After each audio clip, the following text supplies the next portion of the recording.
And the really important thing for Bitcoin is all you need for Bitcoin to 10x is for that market to 10x. Even if Bitcoin just treads water in terms of its relationship with gold, you just need what's happened in the past to continue happening, and you end up with $1 million Bitcoin.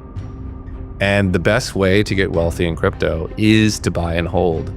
Just buy and hold and wait.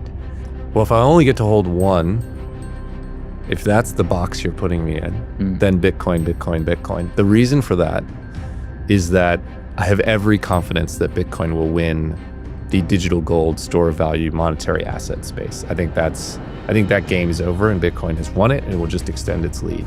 Hougan begins with a grounded observation from his direct experience speaking to financial advisors. These advisors collectively control most of the investable wealth in the United States. When he stands in front of rooms containing hundreds or even thousands of them and asks how many are allocating to crypto on behalf of their clients, the response is strikingly small. Perhaps 5% raise their hands, maybe 10% in optimistic scenarios. Before we go on, please take a moment to like this video, subscribe to the channel, and turn on post notifications for more content like this. Every action helps with the YouTube algorithm and greatly supports the channel's growth. Thanks for your support, and enjoy the video.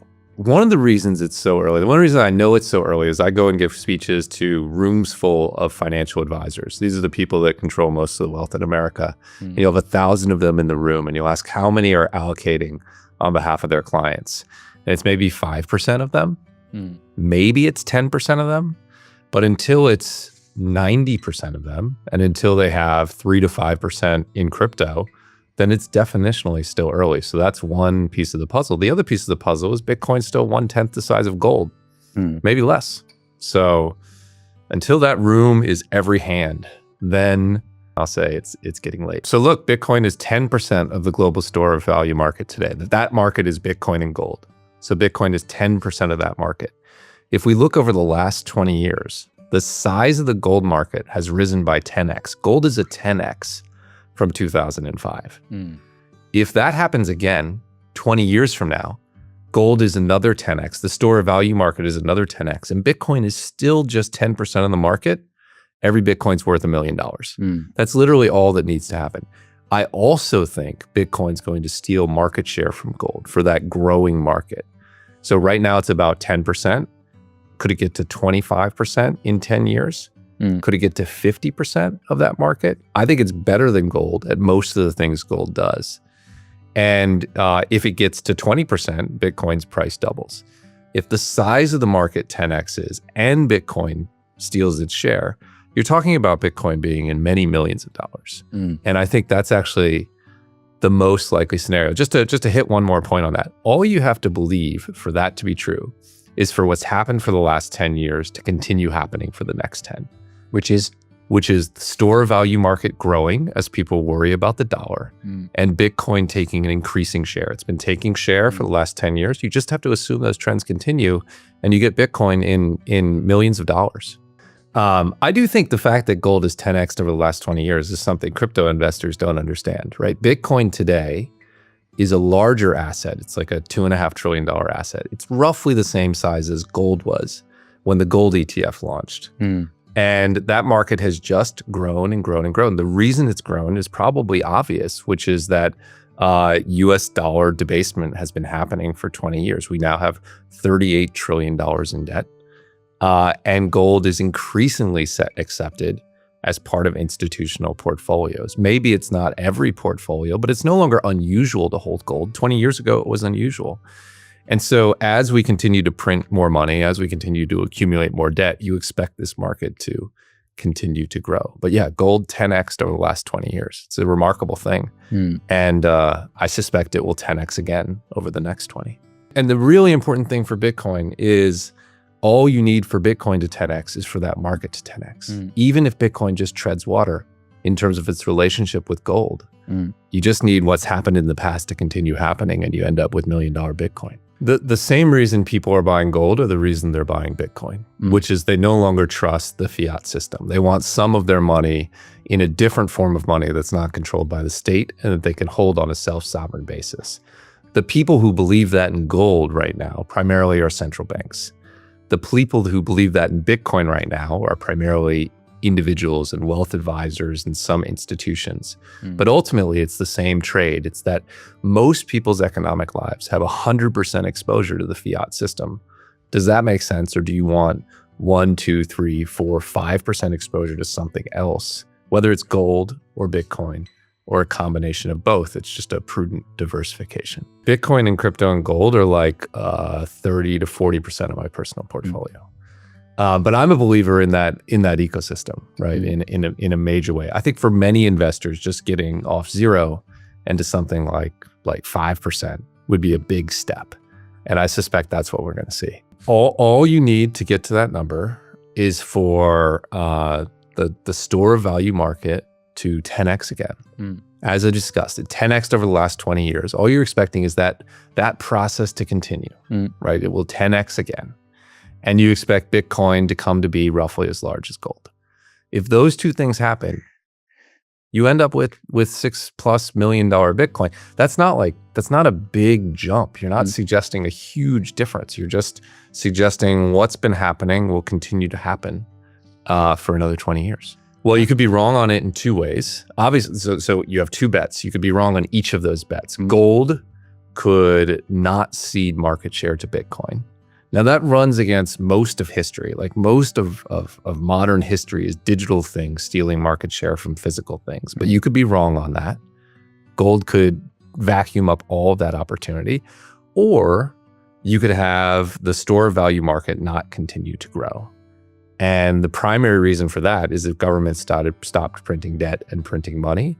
I'm just very skeptical. I don't see. How is that possible? It's impossible. It's impossible. It seems to be impossible. It seems to be impossible. It's not impossible. You see it in some places. We've seen it in Argentina recently, right? They went on a true austerity bent. It's not impossible, but it looks impossible in the current system where the impetus just seems to be spending more money. And that's part of the reason you want to do this. And what if I'm wrong by half? What if it gets to 3 million and it's a 30x? That's actually not so bad either. Despite his strong conviction in Bitcoin, Hougan does not dismiss gold. Instead, he highlights an important distinction. Gold primarily helps investors preserve purchasing power. Bitcoin, by contrast, offers both preservation and growth.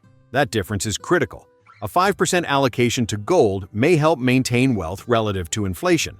A 5% allocation to Bitcoin captures both the expansion of the store of value market and Bitcoin's increasing share within it.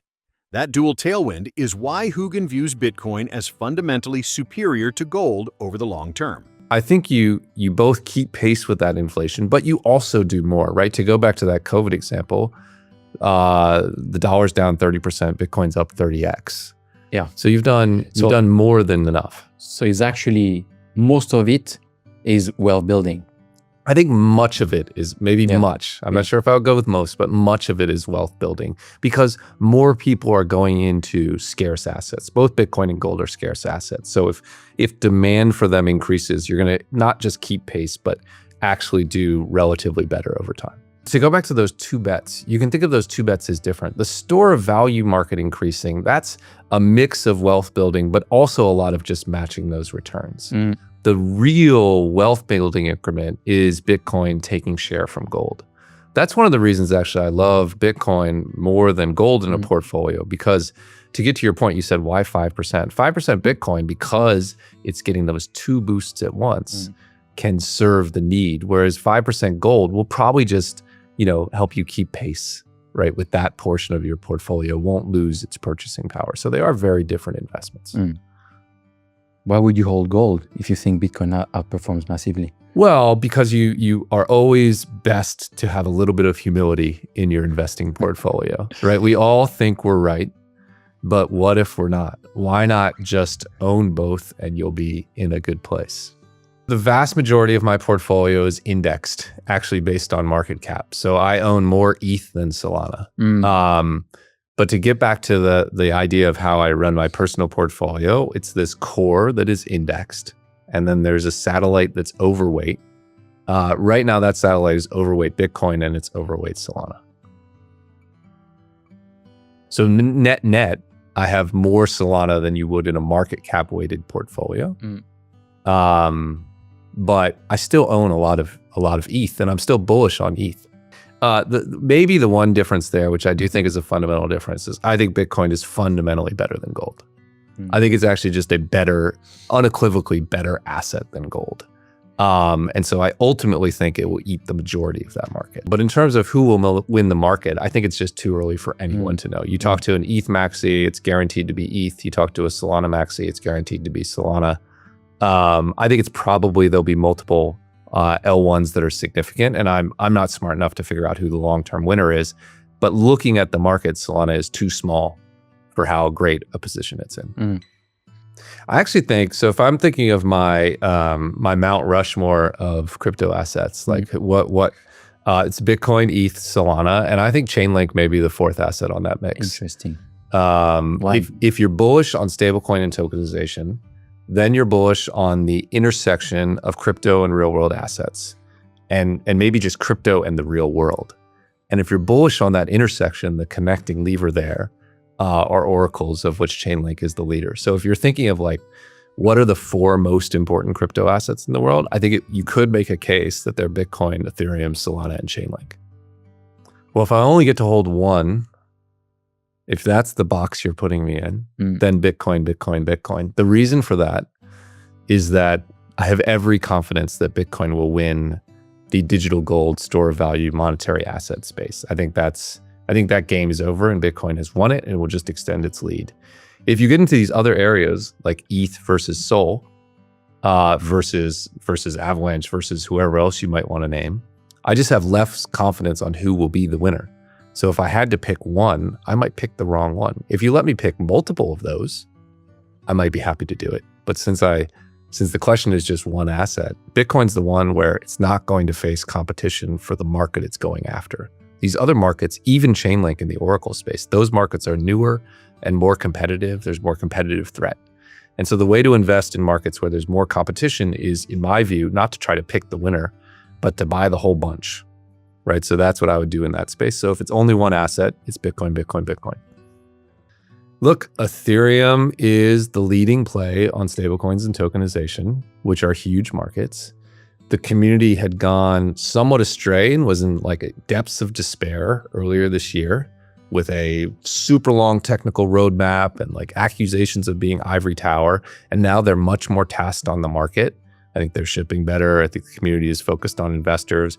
I think it's their market to lose on stablecoins and tokenization. So I'm very bullish on ETH. Again, own a lot of it. It's the second largest position, obviously, in our largest, our crypto index fund. Very, very bullish. So I can be very bullish on Ethereum and still be bullish on Solana. I think that's allowed. Look, the market price should reflect all of the information that the market understands. So the point of these things is, what does the market miss? And I think it's assigning a 0% chance, for instance, that the US buys Bitcoin. Not that it seizes Bitcoin, but that it buys Bitcoin. And I just think the chance is higher than zero. Maybe it's 10%, maybe it's 20%, maybe it's 25%. But it's higher than zero. And if that happens, I think the price goes to $500,000 or more almost instantly. So I'd add, Bitwise does consultations with central banks. Those markets are happening. They just happen very slowly. And because they happen slowly, I think crypto overlooks them and assumes that they're not happening. It's happening just at the pace that central banks move, which is a turtle-like pace. But I do think they will get there. I don't think it's reflected in the market. And I think when those announcements come, I think the impact on price is going to be big. So sovereign wealth funds are already buying, right? Abu Dhabi, Luxembourg is buying. There are others who are looking at it. So I mean Bitcoin held as a strategic asset by a country, maybe even on a central bank burst. So tell me, how do I get rich with crypto in 2026? Oh, you can't. I mean, slowly. Slowly is the answer. What are all, look, the best quote unquote traders in crypto bought it when it was $100 and still own it today on Bitcoin. And the best way to get wealthy in crypto is to buy and hold. Just buy and hold and wait. Ask yourself, like, what do you have the most conviction in crypto? For me, the most conviction I have is that 10 years from now, it's going to be a bigger deal than it is today. And if that's true, you just want to invest for the next 10 years. I always find it funny, people who want a short-term trade, and then they're always surprised when the market moves a way they didn't expect. I'm surprised whether the market moves up or down or sideways tomorrow. I have no way to predict that. But I think I feel pretty good about predicting that, let's say, Bitcoin will be a bigger deal in 2035 than it is in 2025. Or stablecoins and tokenization will be a bigger deal in 2030 than they are today. I feel really good about those bets. So if that's the bet you want to make, just buy, hold, and wait. Matt Hougan's outlook is not built on hype, cycles, or predictions of imminent upside.